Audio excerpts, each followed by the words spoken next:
and good morning. Welcome to Good Morning Kenya. This is a part of two live from Vihiga County. It's a chilly morning here. That is what I can tell you. It's quite chilly, but nonetheless, we have to do this coming to you live from Saucer Cottages here in Vihiga County. We hope that you woke up pretty well. My name is Victor. Welcome to the program. On set, I have got our host Governor Wilber Ottichilo, who is a doctor, by the way. He'll tell us where he got that name from, doctor. He's a special doctor for that matter, all right? So we'll be having a discussion on matters education, matters health, and his development plan for the people of Vihiga and what we should be expecting in the next few years. He's been lucky enough to serve his second term in office, and that is very, very important to the people of Vihiga. But right about now, before I go ahead, perhaps I can just give a minute, Governor, to say jambo to the people of Vihiga. Good morning. Good morning. It's a cold morning here in Vihiga. Yes, we have a beautiful climate. Yes. We have a beautiful environment. And I want to say welcome to Vihiga. Yes. And thank you for coming and for giving us this opportunity to be able to talk to the Kenyans on various issues, both political, economic, and development.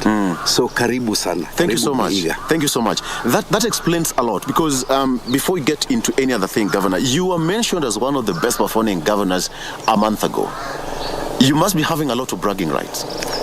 Yes, I am very happy that I was mentioned as one of the best performing governors. Right.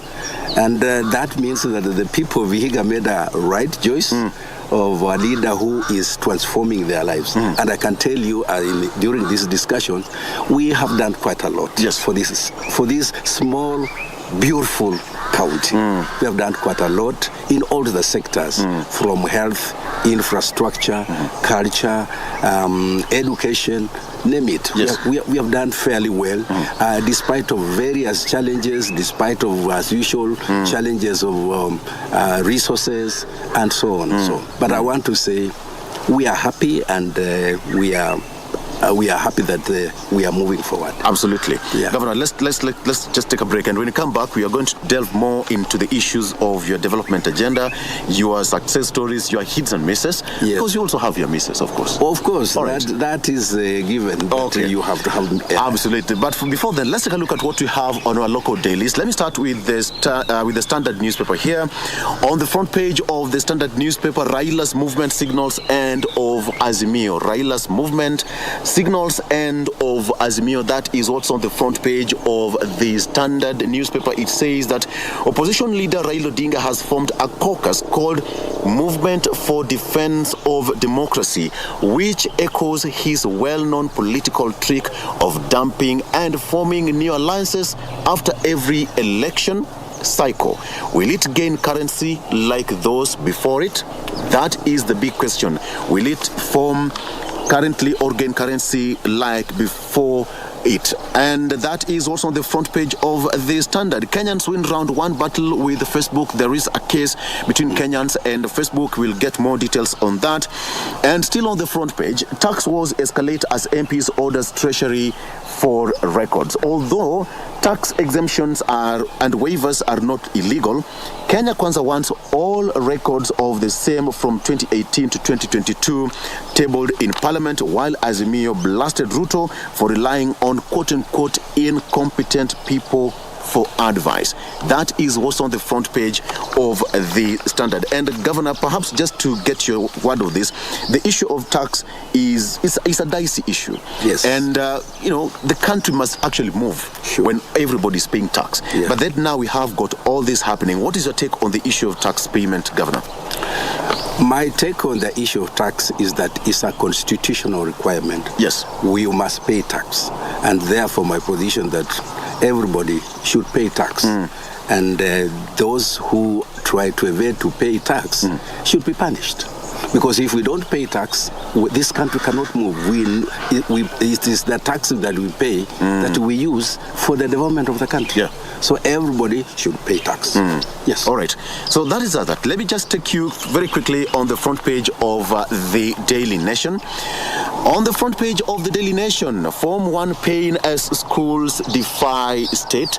Form 1 paying as schools defy state. Form 1 started reporting to their various schools yesterday. yesterday, some principals are have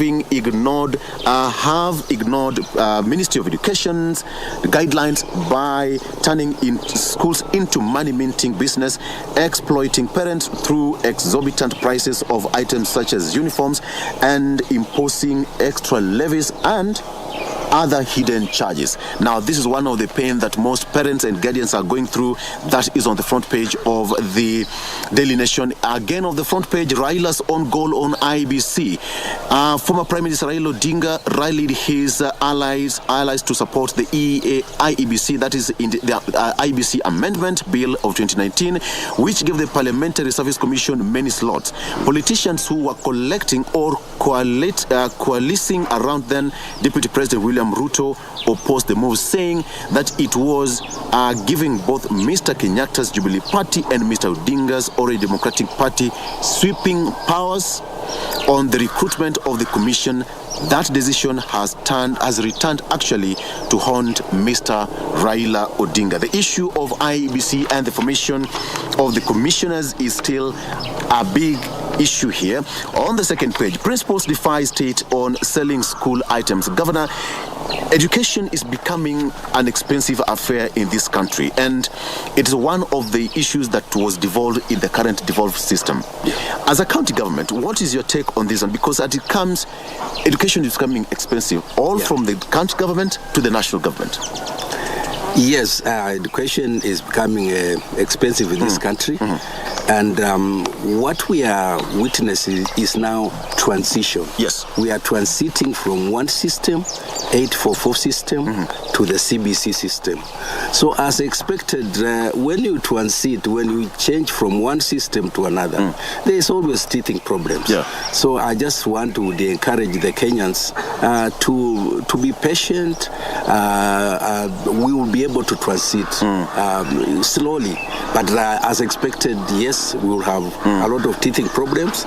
And what is written here is true, that parents are going through a lot of trying moments. Yes.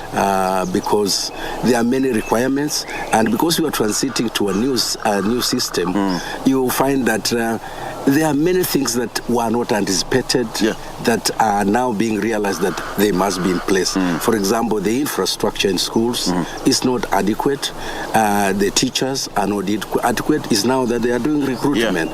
So you can see there is a lot of disruption and a lot of uncertainties here and there. And what are you doing as a county based on the issue of education? Because when you talk of transition, grade 6 joined school just 2 weeks ago, and now we have Form 1 also joining. But education is part of the devolved functions for the county government. How are you supporting the national government to help them so that the issue of infrastructure is settled? Yes, for us, the education is devolved at ECD level and the TVET. For us, as a county, we are ensuring that at least we have built classrooms for ECD classes in all public schools. So far, here in Vihiga, we have about 448 primary schools. So far, we have built about 250 classrooms in all many of the public schools. And this year, we are planning to complete. Absolutely. So yes, on infrastructure, we've been able to complement the government in doing that. All right, Governor, we'll get into that shortly. And finally, let's take a look at what we have on the front page of the Star newspaper. On the front page, how Uhuru Ruto was scuttled Qatar meeting. How Uhuru Ruto was scuttled Qatar meeting. CS Mutua says that it aborted because DRC was unavailable, saying that he's dealing with busy bodies. That is also on the front page of the Star newspaper. And of course, we also have pictorials there of schools reopening and Form 1s going to school yesterday, and it still continues today across the country for them to take their positions to start the next level of education. Very quickly, on the second page here, Willie Kimani Widow now speaks death for Lelimans is justice served. The accused persons were last week sentenced to different years to serve behind bars after Justice Jessie Lesit made her ruling matters that. And the question of MOH offer breast cancer services in all dispensaries. Of course, this one is coming just days after the world commemorated World Cancer Day, which Kenya also took part in, and that is a very important step for the country. Governor, when you talk matters education, health, and all that is quite touchy to the hearts of the people. Yes. 2 days ago, or 3 days ago, so to speak, Kenya celebrated World Cancer Day. Yes. And from that report, Kenyans, around 75 or 76 Kenyans die daily because of cancer. Yeah. As a county, what are you doing? First of all, to eradicate cancer? Yeah. Do we have dialysis machines in this county? If not, what are you doing about it? Thank you. Cancer has become one of the biggest threats in terms of health in this country. And therefore, it's a disease that we should be able to focus and be able to find ways of being able to control it in its early stages. In Vihiga, I'm happy to say that we are among the few counties in this region who have set up an oncology unit which deals with cancer screening. Yes. And we are among in the whole country, we have about 44 cancer specialists or oncologists. And Vihiga is lucky we have one who we trained in Egypt, and she's back here. And we have set an oncology lab unit where we are able to screen our people early enough. So what I would want to say is that people should come for screening, because once this is detected in its early stages, then it is able to be, you are able to treat it. But when it is too late, then it becomes impossible. So cancer is a major threat, it's an uncommunicable disease, and I want to say that we should, as a country, put more emphasis, because it's now becoming the main killer. Absolutely. All right, Governor, matters health we'll talk about later on, but now you're serving your second term in office, and you must be privileged as one of the governors who made it back, thanks to the people of Vihiga. Thank you. Last year when you were here, you are still campaigning, and you based all your campaign manifesto based on what you've done. In the last quarter, we are now in the first year, the second month. What have you done to the people of Vihiga up to where we are, Governor? Well, we have done a lot, and Victor, I don't think in this short program I'll be able to say what we have done. We'll try and squeeze it. We have done quite a lot. Right. And let me start. When I came in this county, one of the biggest challenge was having governance system, putting in place a governance system that works, that is transparent, and that is accountable. So that was one of the first things that I did, to put a governance system in place. Because if you don't have a governance system, then it's very unlikely you'll be able to achieve. Having done that, I would want to say, in summary, in the last 5 years as a governor in this country, in this county, we've done a lot. We focused more on education, and that's why I said that to date we have built more than 250 classrooms in the whole county for ECD. I found when we didn't have ECD teachers, there were no ECD teachers. How many do we have right now? Right now we have 823. So I recruited and trained 823 ECD teachers who are now working, and recently we put them on permanent and pensionable terms. So that we have done. When I came in, on terms of TVET, vocational training centers, we had only 5 that were functional. Today we have 33 vocational training centers that are fully equipped, that have been staffed by staff that are trained. Okay.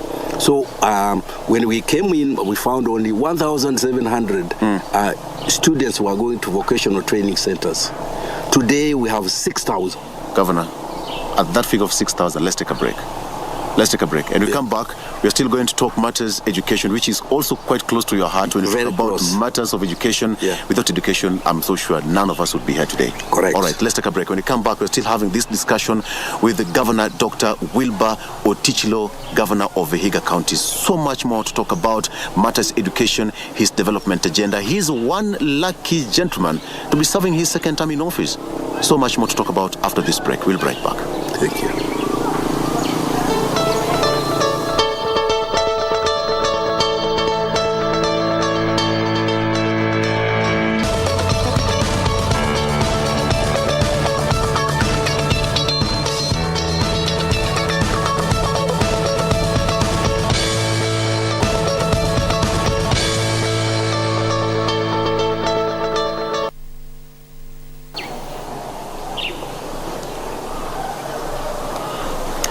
And welcome back. If you're just joining us, we are coming to you live from Vihiga County with Dr.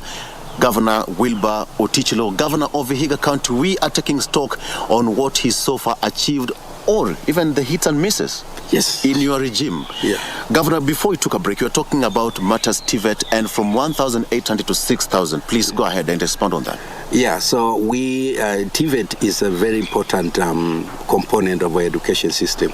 And you remember, earlier on, TVETs were very important, were very popular. But later on, there came this movement of everybody going to the university, and therefore TVETs were forgotten. But I want to say that we have revived our TVET institutions in Vihiga, and we have equipped them. We have employed the new instructors. Yes. And now we have a number of students, and we have given the capitation. Any of the students who come from Standard 8 or Form 4 or who cannot go for other trainings, we allow them to come to these institutions. And we give capitation of 15,000 to every student who joins. So basically, it's free. Yes. Yeah, it's only a few things that they need to pay. So I want to say that we have done extremely well, and we expect to move even further. Yeah. In there, during this period I'm in as a second governor, we want to further improve those institutions and equip them very well.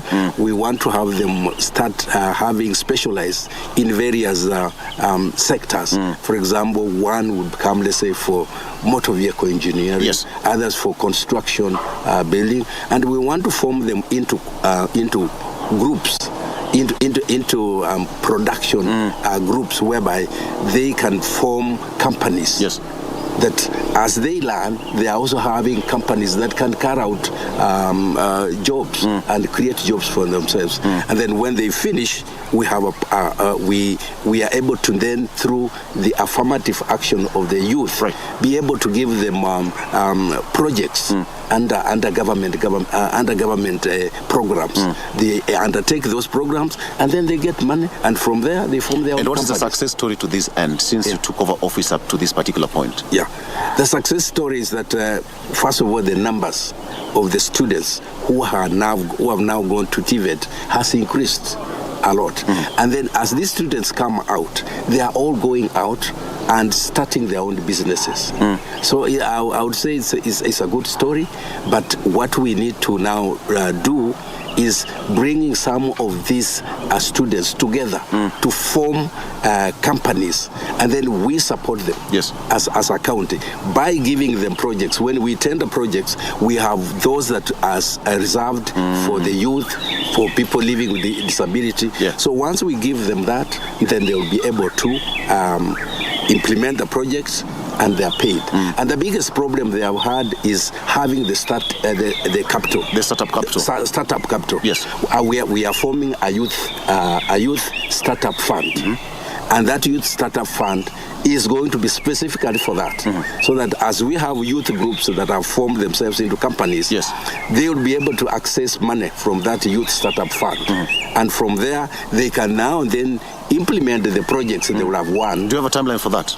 Yes, we do. By end of this year, in this coming financial year, 2023-2024, we are putting up that startup fund. But we also have a trade and enterprise fund, where also those who want to access to also credit, they are able to come and borrow from that fund. Governor, there is something quite close to your heart as well. The governor's bursary, the governor's education fund. Yeah. The number of students that have sponsored up to this particular point. Please expound more on that.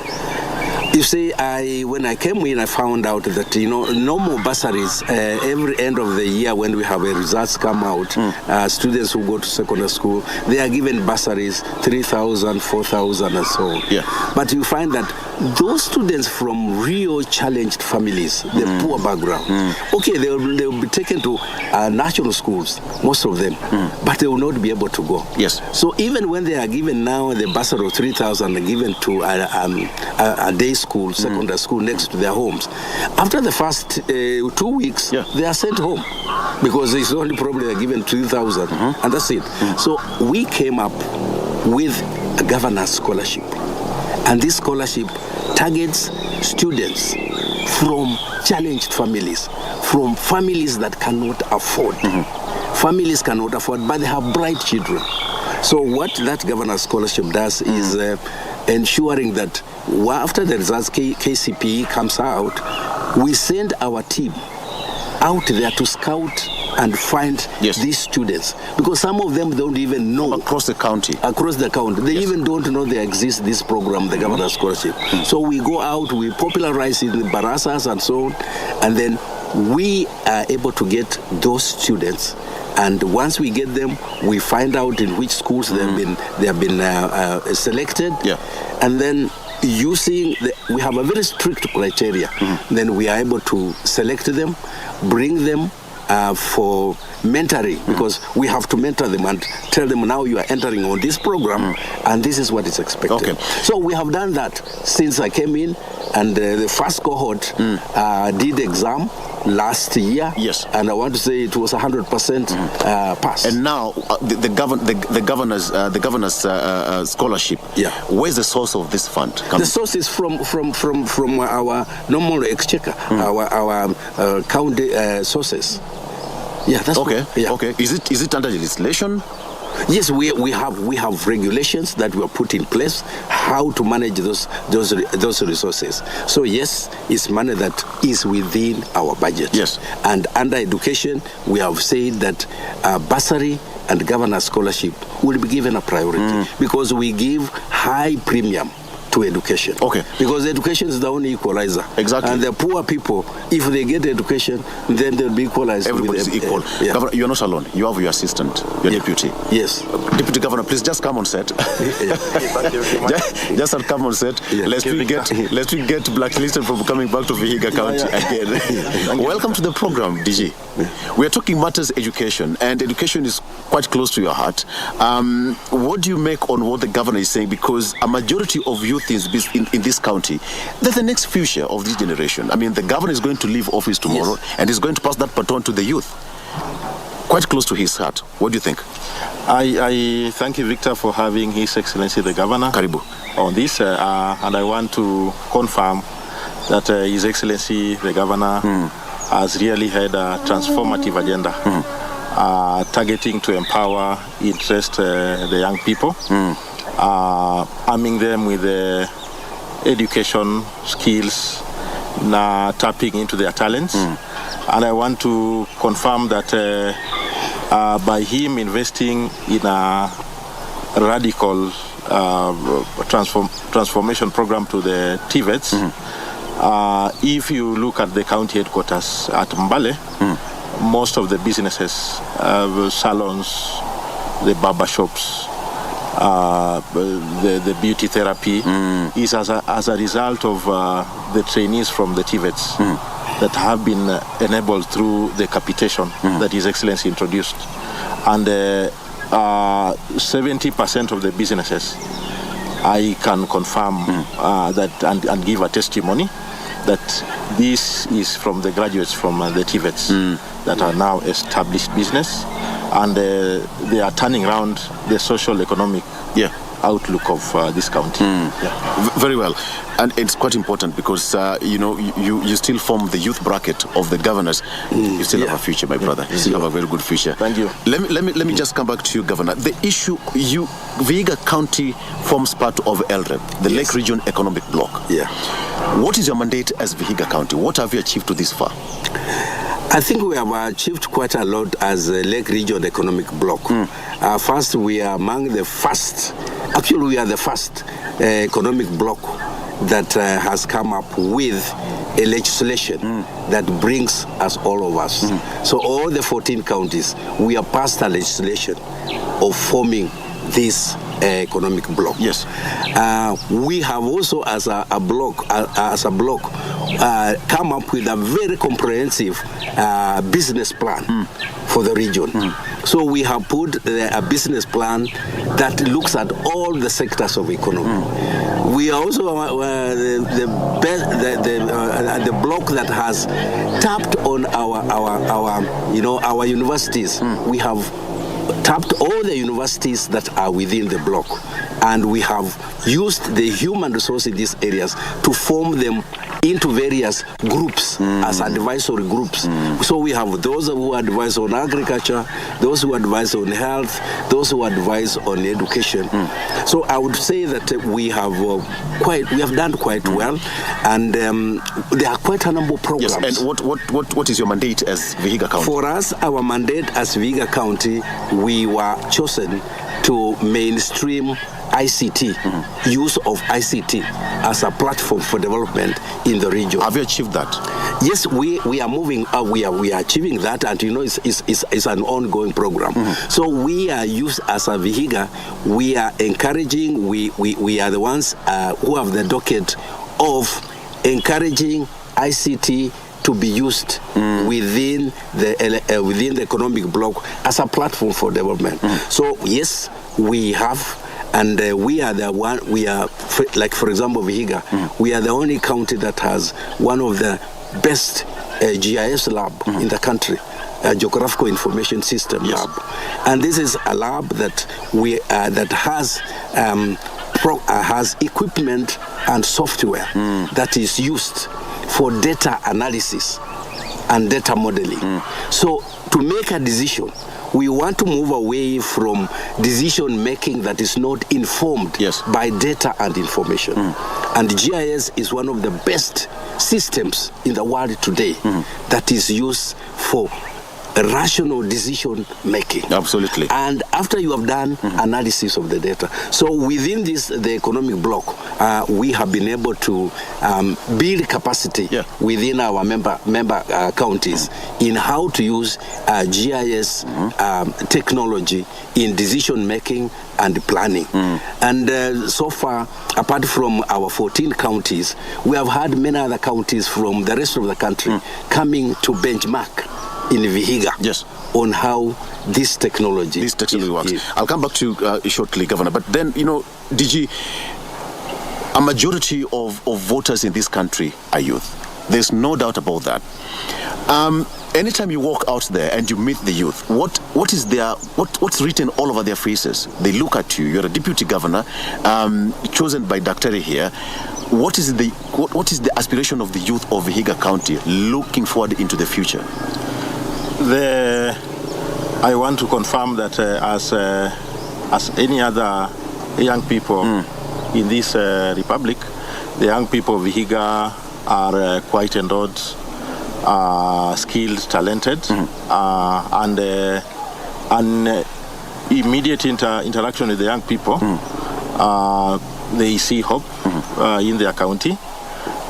They still see a room for addressing their potential around getting more trained, better empowered. And also there is the urge for formal employment and equally arming them so that they can also be job creators, so they can get to self-employment and chart their own destiny. So there is that urge of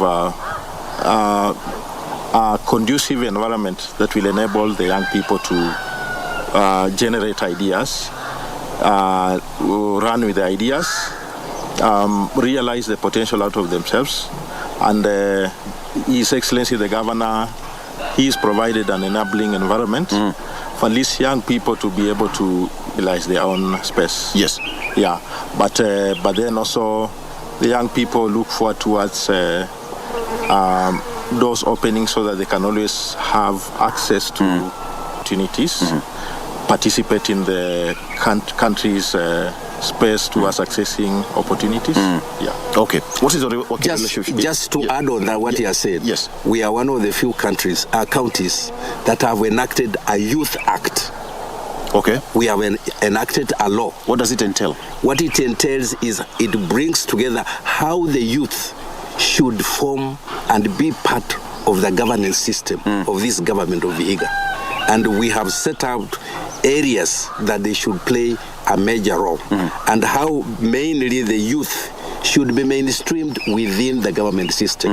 And therefore we are this coming financial year 2023-2024, we are now setting up a fully fledged youth directorate that will completely focus on youth agenda, and particularly as regards to building capacity in entrepreneurship. Yeah. Have you formed your executive to this end? Because so many counties have not formed their executive. Some governments are still shaky. What about you? I have formed my executive. I formed my executive 4 months ago.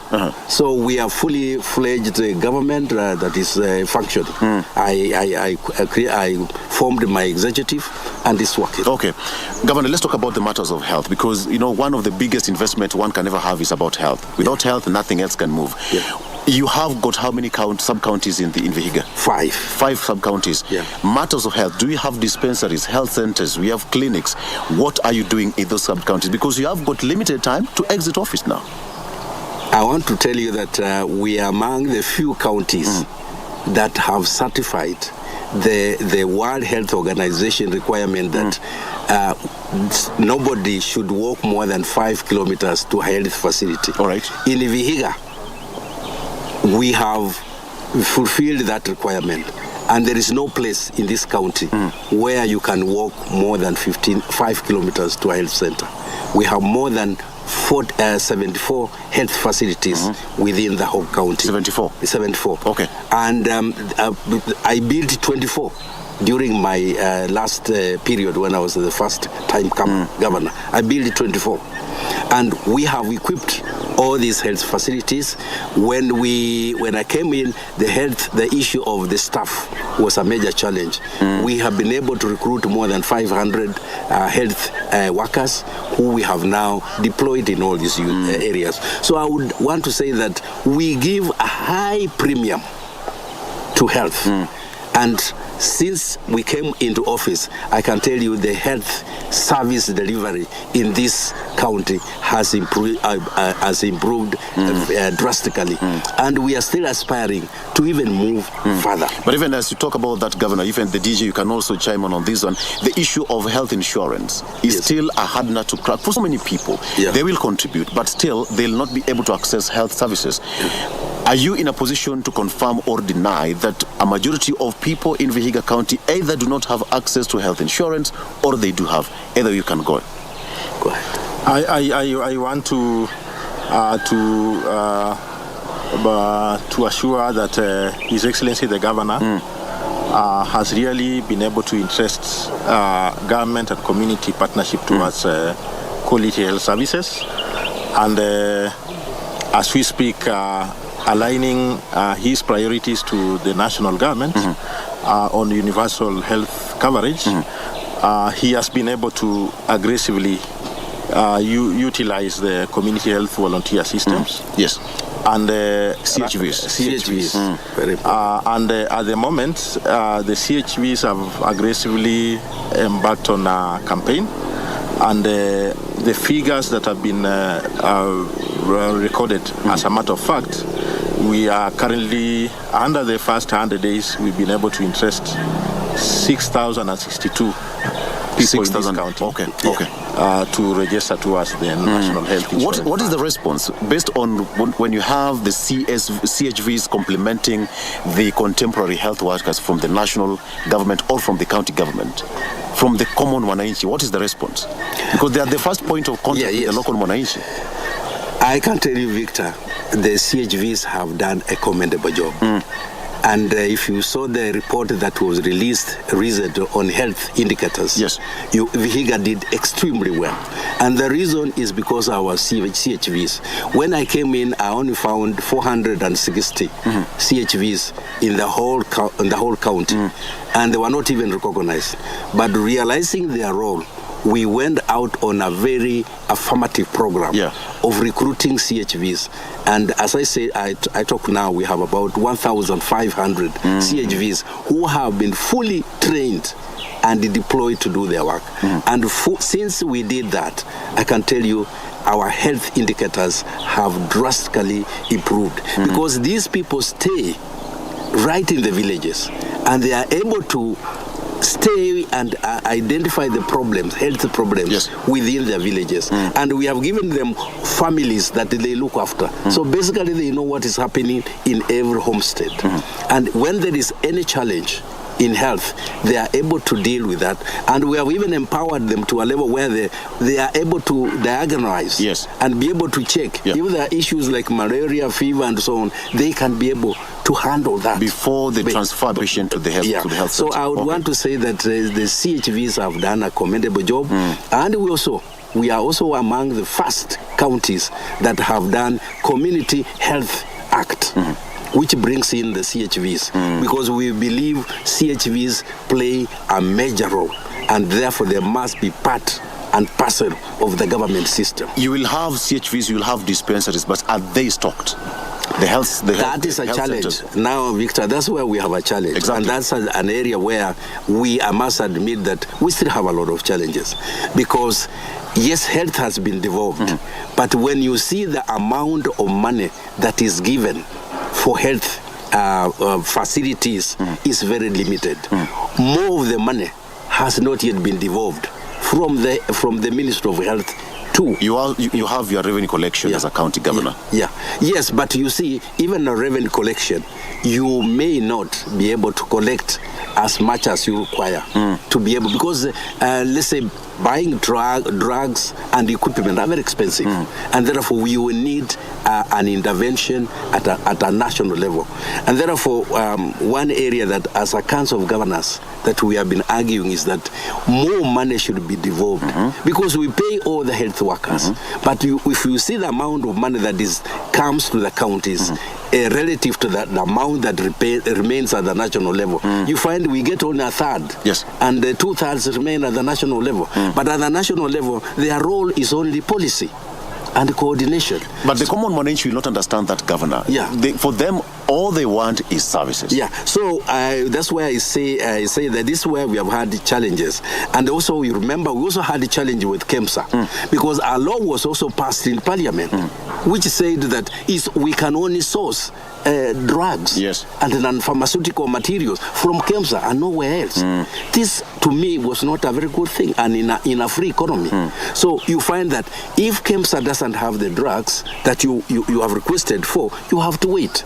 And as you wait, the people are suffering, and the diseases don't wait. Absolutely. So I think we need to restructure, particularly the law, as it requires that we can only get the drugs from KEMSA. We must look or revisit that law. Also, KEMSA, I'm happy that it's been restructured and now things are starting to move.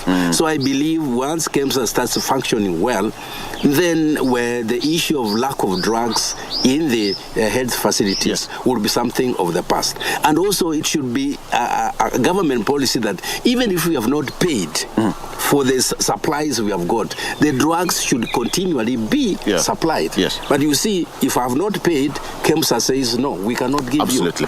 Governor, as you come back to the issue of health now, one thing again we need to talk about is now the real actualization of having each and every household However, not given an insurance, but there is an insurance cover for every household in your county. You've said there are some challenges that you want to settle moving forward. But DG, at the end of the day, you are the principal assistant to the governor. How is your work schedule like? Do you have a good working relationship with the governor? I want to assure you, Victor. Or is harassing you? I want to assure you, Victor, that I'm proud to the Almighty God and to His Excellency the Governor for according me a chance to grow. Mm-hmm. And I want to assure you that His Excellency the Governor has enabled myself. He's assigned me the role of the service delivery unit. Mm-hmm.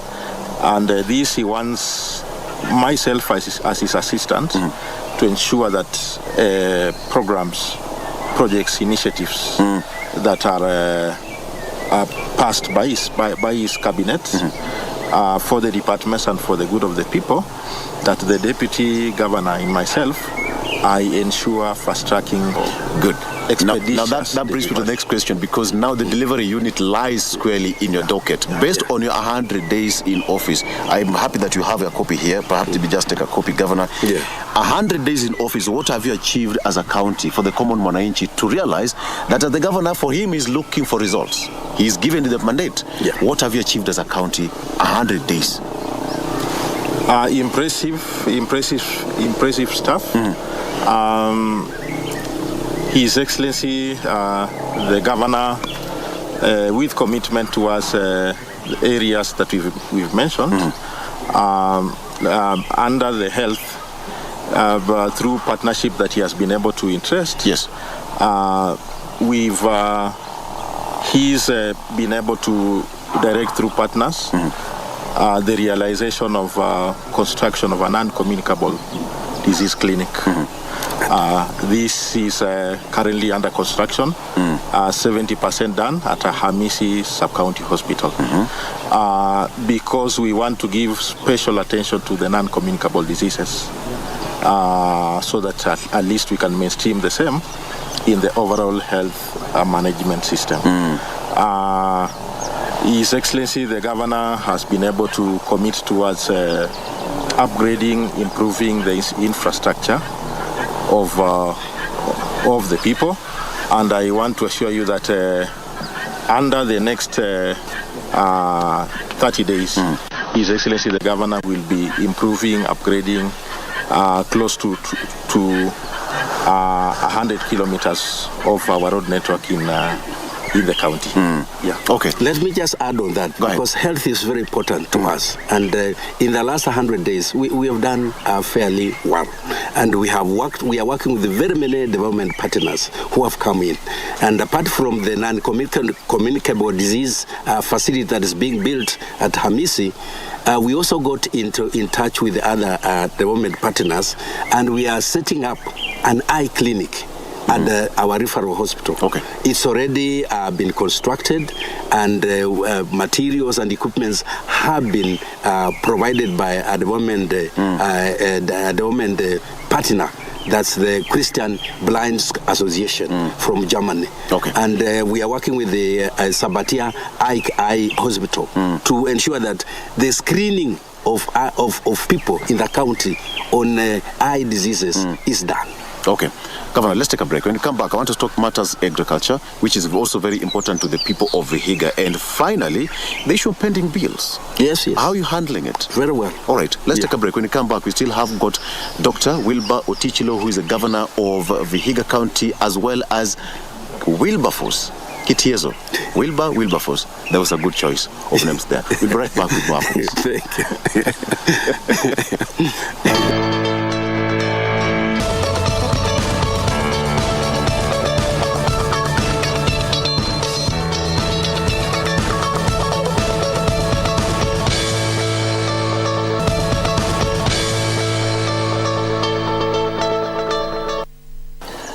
All right, welcome back to the discussion, to the final bit of this version of Good Morning Kenya, but coming to you live from Vihiga County. The sun is finally out. It's been a chilly morning here. Yeah. The sun is finally out. I hope it's now warm. I hope now you are warm.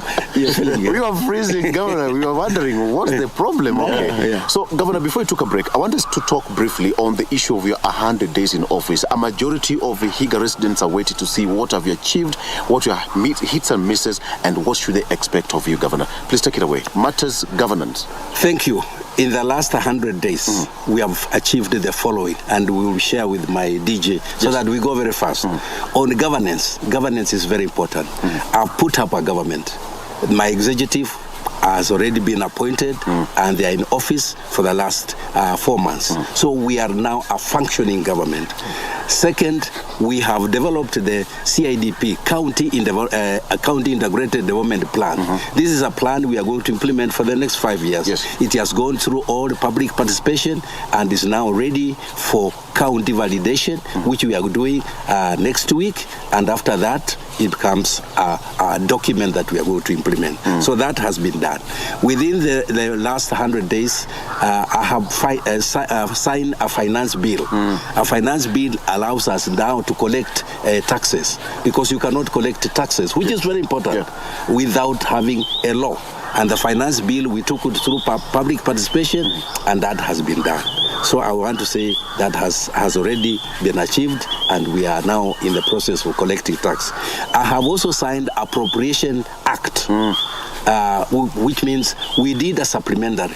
After the election, we had to do a supplementary to realign the finances according to what are our priorities. So we did a supplementary, and I want to thank the County Assembly for being very cooperative, and now the supplementary is being signed, and we are now implementing. So we are, as a government, we are functioning. But let my DG talk about education, which is very crucial. It is also an educationist. And is an educationist. Absolutely. Yeah, I want to state that His Excellency the Governor introduced a very transformative program called the Governor Scholarship. And to date, this program has been able to benefit 577 poor, needy, and bright students.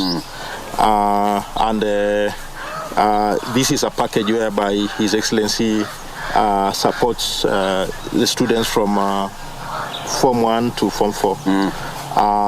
Recently on Sunday, he was able to flag off 152 students from poor, needy, and bright families, so they can now be able to join Form 1.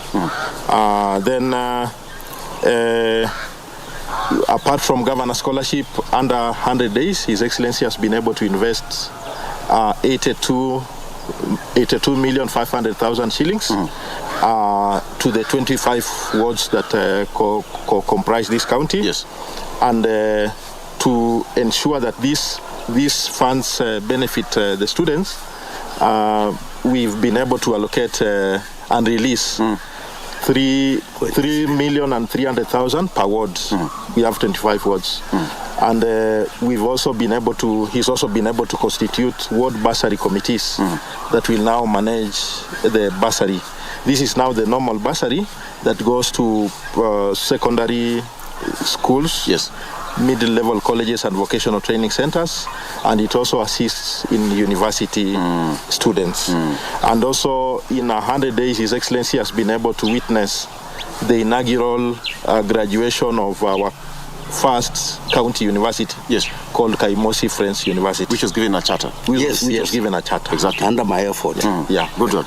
So that is the transformative agenda. And then just to reiterate, so that devolution can work better under education, His Excellency the Governor has now empowered the ECD tutors, teachers. They've now been transitioned from contract to permanent and pensionable employment terms. So a total of 823 ECD tutors have benefited from that transitioning from contracts to pension. Under the county government platform? Yes. Okay. All right. Yeah, on the health, we have talked about health, but I just want to elaborate further. On the health, we are just currently, within the last 4 months, we have been upgrading Emuhaya Sub-County Hospital. We are building a 90-bed ward building in Emuhaya Sub-County Hospital. The building is almost complete, and in the next 1 month, we'll be able to receive the building and equip it. And once we start operation, Emuhaya is going to be one of the state-of-art hospitals in the county in terms of equipment and new facilities. Yes. So that is already being done. We are also completing a twin theater at Hamisi Sub-County Hospital, which again in the last 4 months we have been working on it and is almost complete, and we are looking forward to officially opening it in the next 1 month. We have also, as I said earlier, built an eye clinic. Before we didn't have an eye clinic at all.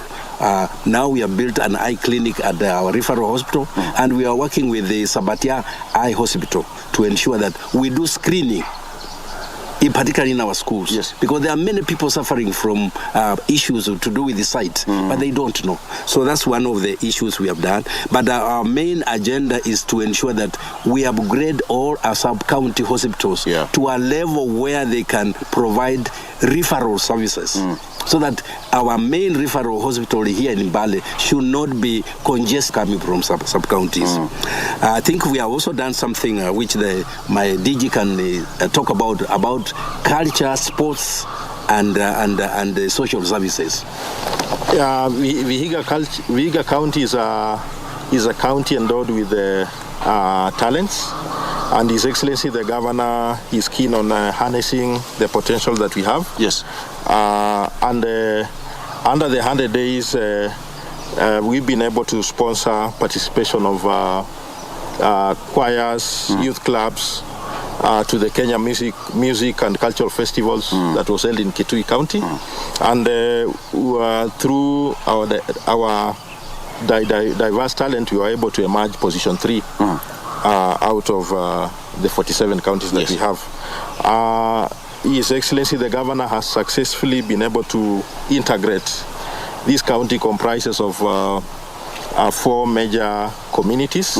So December being a month of celebrating culture, we successfully planned and conducted cultural festivals for the Maragoli, for Teriks and the Banyore, so that we can always now unite around culture to look at social, economic aspect of how this county can grow.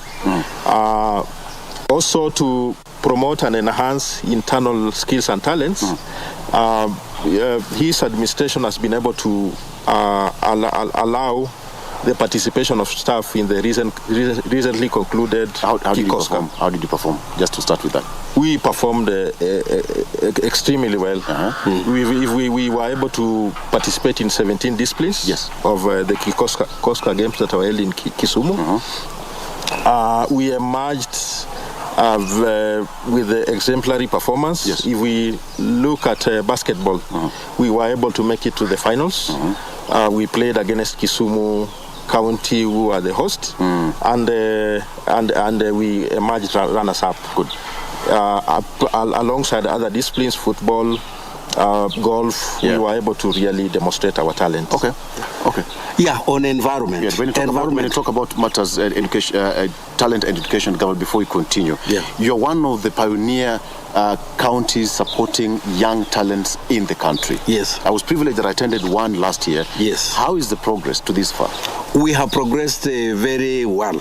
And I can tell you the talent in the county is improving every day. And we have now young people forming groups and doing, performing arts, music, even this famous Vida record that has went viral. It's as part of our young people we have trained here. So I want to tell you that that's a program that's ongoing. And the next month, we are also having the extravaganza of performing arts. So next month, I want to invite you again. Come. We are just planning to start doing auditions, and by sometimes next month we will have the extravaganza. Thank you. Now, on water and environment, we have also done very well in the last 100 days. When you talk about water environment, Governor, environment is quite key to your heart, because when I was going through the manifesto and when I going through your 100 days, it's either about agriculture, it's about environment, and conservation. Yes. How is it close to your heart as you answer to that? Environment is close to my heart, because environment is what makes life on this planet. And if we don't conserve our environment, then basically we are destroying our own existence on this planet. So environment is so crucial, and that's why the issue of climate change has become a global issue. It's no longer a global issue, and it's all an environmental issue, that we, the people on this planet, have destroyed our own environment that God gave us to us. And therefore, we must go back and restore our environment if life has to continue on this. Therefore, as an environmentalist, I give a high premium on environment. And I can tell you, since I came here as a governor, we have done a lot on environment. And I'm also reminded that you've also planted thousands of trees. Yes, we have. More than 5,000. Yes. Okay. Yeah. Marigold Hills was, completely deforested during those 30 years ago. It used to be a huge forest with so many rivers coming out of it, but it was deforested through the illegal logging. But now we have been, in the last 5 years, we have put a very important program to restore Marigold Hills. And we are doing it different from before. Before, people are just going to plant their trees, they take selfies and go away, and that's it. But for us, we've said we must grow trees. So we are growing trees there. What we do, we identify a block, we fence it, and then we are able to plant the trees. And then after we planted the trees, we employ young people to look after those trees until they grow. And as a result of that strategy, the reforestation in Marigold Hills is coming up very fast, and the rivers are coming back. So in the last 100 days, we have been able to continue that program, and it's going on very well. All right. And we intend to continue. Even Kibiri Forest in Kaimozi is also had been destroyed, but again we are restoring it. Okay. So environment is an area we are dealing with very well. And we have also restored areas that had been destroyed. Most of the hills, we are going back and growing trees. On water, I want to tell you, water is very crucial, and we have been involved in a number of programs that now are about to be operationalized. So in the next, this year, I want to tell people, Vihiga, that they should expect now water in many of the areas. And recently I entered into an agreement with a project called Water Projects Association from the US, and they have started to sink 31 boreholes in the whole county. And they are rehabilitating 35 water springs. And in the schools, they are also building sanitation facilities to ensure that our schools have water and have sanitation facilities. Probably you should talk something on agriculture. Yes, as we come to a close, I'm told we are running out of time. Yeah. So fast, we're having some good time. Yeah. All right. Yeah. Yes, 1 minute. Just a few on agriculture. I want to assure that His Excellency's agenda on agriculture is to ensure that we improve and increase on production, because then that is our mainstay. And we've been able to vaccinate a total of 22,688 cattle against anthrax and black catty disease across the county. Yes. And this is to save farmers from the losses out of their important assets. And then also, under 100 days, His Excellency the Governor has been able to increase fingerlings production. That's fish farming. And also has undertaken intensive aquaculture training, and this has seen the supplies to farmers go up by 20,000 for catfish, fingerlings, and 30,000 tilapia, as well as monosex fingerlings of over 100,000, which is mixed. And then under 100 days also there has been construction of 15 fish farm ponds in our Misi sub-counties, in our Misi sub-county and in Luanda sub-county. This is aimed at increasing the production and the promotion of fish farming. Probably I should just end by saying that on transport and infrastructure, we have done very well.